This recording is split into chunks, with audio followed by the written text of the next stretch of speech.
ಕಿರಣ್ ಒಂದಣ್ಣನವರಂತ ಇಲ್ಲಿ ಪವನ್ ಹೈಸ್ಕೂಲ್ ಎದುರಿಗೆ ಇರುವಂಥ ಒಂದು ಅಪಾರ್ಟ್ಮೆಂಟ್ ಅಲ್ಲಿ 6th floor ಅಲ್ಲಿ ಒಂದು ಮನೇಲಿ ವಾಸ ಮಾಡ್ತಾ ಇರ್ತಾರೆ. ಅವರು ಡಾಕ್ಟರ್ ಇದ್ದಾರೆ, ಅನೆಸ್ಥೆಟಿಸ್ಟ್, ಇಲ್ಲ ಚಿರಾಯು ಹಾಸ್ಪಿಟಲ್ ಅಲ್ಲಿ. ಸೊ ಇವರ ಶ್ರೀಮತಿ ಪ್ರಿಯಾಂಕಾ ಕತ್ತನಹಳ್ಳಿ ಅಂತ, ಇವರು ಕೂಡ MBBS MS ಆಪ್ಥಾಲ್ಮಾಲಜಿಸ್ಟ್ ಇದ್ದಾರೆ. ಮತ್ತೆ ಮಗು ನಿಹಿತ್ ಅಂತ 8 ವರ್ಷದ್ದು. ಇವರು 3 ಜನ ಈ ಮನೆಯಲ್ಲಿ ವಾಸ ಮಾಡ್ತಾ ಇರ್ತಾರೆ. ಮತ್ತು ಅವರ ಕುಟುಂಬ ಸದಸ್ಯರು ಗಂಡನ ಕಡೆ ಆಗಾಗ ಬರ್ತಾ ಹೋಗ್ತಾ ಇರ್ತಾರೆ ಅನ್ನುವಂಥದ್ದು ತಿಳಿದು ಬಂದಿದೆ. ಇದರ ಹಿನ್ನೆಲೆಯಲ್ಲಿ ನಿನ್ನೆ ರಾತ್ರಿ ಸದ್ಯಕ್ಕೆ ಮಾಹಿತಿ ಬಂದಿರುವಂಥದ್ದು, ನಿನ್ನೆ ರಾತ್ರಿ ಮತ್ತು ಇವತ್ತು ಬೆಳಗ್ಗೆ ಕಿರಣ್ ಅವರ ಸಂಬಂಧಿಕರು, ಸ್ನೇಹಿತರು ಫೋನ್ ಮಾಡಿದಂಥ ಸಂದರ್ಭದಲ್ಲಿ ಅವ್ರು ರೆಸ್ಟ್ ಮಾಡ್ತಾ ಇದ್ದಾರೆ ಮತ್ತು ಹೊರಗಡೆ ಡ್ಯೂಟಿಗೆ ಹೋಗಿದ್ದಾರೆ ಅಂತೆಲ್ಲ ಈಕೆ ರಿಸೀವ್ ಮಾಡಿ ರೆಸ್ಪಾಂಡ್ ಮಾಡಿದ್ದಾಳೆ ಅನ್ನುವಂಥದ್ದು ಕಿರಣ್ ಅವ್ರ ಕುಟುಂಬ ಸದಸ್ಯರು ಹೇಳ್ತಾರೆ. ಬಟ್ ಇಲ್ಲಿ ನೋಡಿದಂಥ ಸಂದರ್ಭದಲ್ಲಿ ಕಿರಣ್ ತನ್ನ ಒಂದು ರೂಮಲ್ಲಿ in the pool of blood, ಅಂದರೆ ರಕ್ತದ ಮಡುವಿನಲ್ಲಿ ಬಿದ್ದಿದ್ದಾನೆ ಮತ್ತು ಮೃತ ಹೊಂದಿದ್ದಾನೆ. ಮತ್ತು ನಿಹಿತ್ ಅನ್ನೋ ಮಗು ಏನಿದೆ ಅದಕ್ಕೂ ಕೂಡ ಸ್ಟ್ಯಾಬ್ ಇಂಜುರೀಸ್ ಆಗಿದೆ. ಅದು ಯಾವಾಗ ಸ್ಟ್ಯಾಬ್ ಇಂಜುರಿ ಆಯಿತು ಅನ್ನೋಂಥದ್ದೆಲ್ಲ ಅಸರ್ಟೈನ್ ಮಾಡಬೇಕಾಗಿದೆ ಇನ್ವೆಸ್ಟಿಗೇಷನಲ್ಲಿ. ಬಟ್ ಇನ್ನೂ ಅಲೈವ್ ಇತ್ತು ಅನ್ನೋ ಕಾರಣಕ್ಕೆ ಅದನ್ನು ಹಾಸ್ಪಿಟ್ಲಿಗೆ ಶಿಫ್ಟ್ ಮಾಡಿದ್ದೇವೆ. ಇನ್ಸಿಡೆಂಟ್ ಯಾವಾಗ ಆಯಿತು, ಯಾವ ಕಾರಣಕ್ಕಾಯಿತು, ಮತ್ತು ಇದ್ದದ್ದು 3 ಜನ, ಗಂಡ ಹೆಂಡತಿ ಮಗು, ಹೊರಗಡೆ ಇಂದ ಯಾರು ಬಂದಿರೋದಾಗಲಿ ಆ ಥರದ್ದು ಯಾವುದೂ ಆಗಿಲ್ಲ. ಮತ್ತು ಅಕ್ಕಪಕ್ಕದ ಮನೆಯವರೆಲ್ಲ ಬೆಳಗ್ಗೆಯಿಂದ ಅವ್ರನ್ನ ಸಂಪರ್ಕ ಮಾಡಲಿಕ್ಕೆ ಟ್ರೈ ಮಾಡಿದಂಥ ಸಂದರ್ಭದಲ್ಲಿ ಒಳಗಡೆನೇ ಇದ್ದೀನಿ, ಗಂಡ ಹೊರಗಡೆ ಹೋಗಿದ್ದಾನೆ, ಈ ಥರದ್ದೇನೇನೋ ಹೇಳಿದ್ದಾರೆ. ಏನೇನಾಗಿದೆ, ಯಾರ್ಯಾರಿಗೆ ಕಾಂಟ್ಯಾಕ್ಟ್ ಮಾಡಿದಾಗ ಏನೇನು ಹೇಳಿದ್ದಾರೆ, ಮತ್ತು ಇಲ್ಲಿ ಏನು ಘಟನೆ ನಡೆದಿದೆ ಅನ್ನೋಂಥದ್ದನ್ನು ಕೂಲಂಕುಷವಾಗಿ ತನಿಖೆಯಲ್ಲಿ ನಾವು ಪತ್ತೆ ಮಾಡಬೇಕಾಗತ್ತೆ.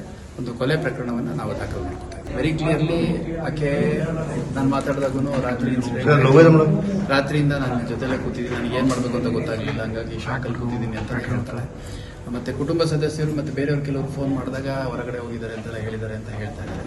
ಸೊ ಇಲ್ಲಿ ಇದೇನು ಅವ್ರ ಮನೆ ಇದೆ, ಮನೆ ಒಳಗಡೆ ನಡೆದಿರುವಂಥ ಒಂದು ಘಟನೆ, ಹೊರಗಡೆಯಿಂದ ಯಾರೋ ಬಂದಿರುವಂಥದ್ದು, ಫೋರ್ಸ್ಡ್ ಎಂಟ್ರಿ ಇರುವಂಥದ್ದು ಆ ಥರದ್ದು ಯಾವುದೂ ಇಲ್ಲ. ಇದೊಂದು ಪ್ರಾಪರ್ಲಿ ಸೆಕ್ಯೂರ್ಡ್ ಅಪಾರ್ಟ್ಮೆಂಟ್ ಇದೆ ಈ ಒಂದು ಜಾಗ. ಅಕ್ಕಪಕ್ಕದ ಮನೆಯವರಲ್ಲೂ ಯಾವುದೇ ಸಂಘರ್ಷ ಆಗಿರುವಂಥದ್ದು ಆ ಥರದ್ದು ಯಾವುದು ಕಂಡು ಬಂದಿಲ್ಲ.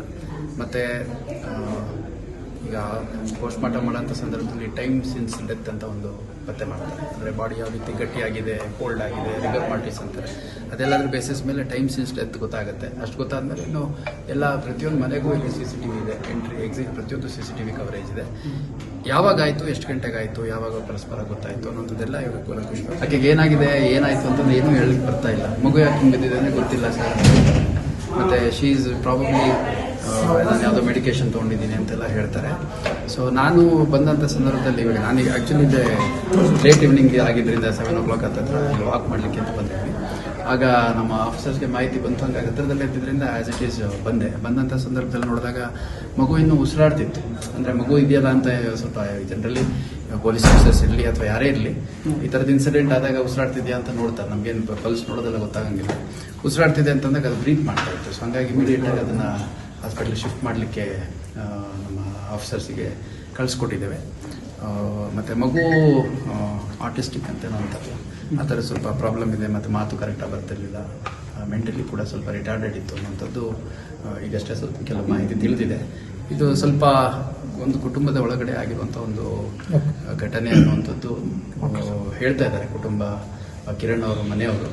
ನಮ್ಮ ಕಾರ್ಯಕ್ರಮಗಳನ್ನ ನೀವು ನೋಡ್ತಾ ಇದ್ರೆ ನಮ್ಮ ಚಾನೆಲ್ ಅನ್ನ ಸಬ್ಸ್ಕ್ರೈಬ್ ಮಾಡಿ, ಪಕ್ಕದ ಬೆಲ್ ಐಕಾನ್ ಒತ್ತಿ ನಮ್ಮನ್ನ ಬೆಂಬಲಿಸಿ. ಹಾಗೆ ನಮ್ಮ ಕಾರ್ಯಕ್ರಮಗಳನ್ನ ಲೈಕ್ ಮಾಡಿ, ಕಮೆಂಟ್ ಮಾಡಿ, ಅದನ್ನ ಬೇರೆಯವರಿಗೂ ವಾಟ್ಸ್ಆಪ್ ಮೂಲಕ ಶೇರ್ ಮಾಡಿ. ನೀವು ಹೀಗೆ ಮಾಡಿದಾಗ ನಮ್ಮ ಚಾನೆಲ್ ಇನ್ನಷ್ಟು ಮತ್ತಷ್ಟು ಜನರಿಗೆ ತಲುಪಲು ನೀವು ನಮ್ಮೊಂದಿಗೆ ಸಹಕರಿಸಿದ ಹಾಗಾಗುತ್ತೆ. ಇದು ನೀವು ಯಾವುದೇ ಖರ್ಚಿಲ್ಲದೆ ಕೆಲವೇ ಸೆಕೆಂಡುಗಳಲ್ಲಿ ನೀಡಬಹುದಾದ ಸಹಕಾರ. ಧನ್ಯವಾದಗಳು.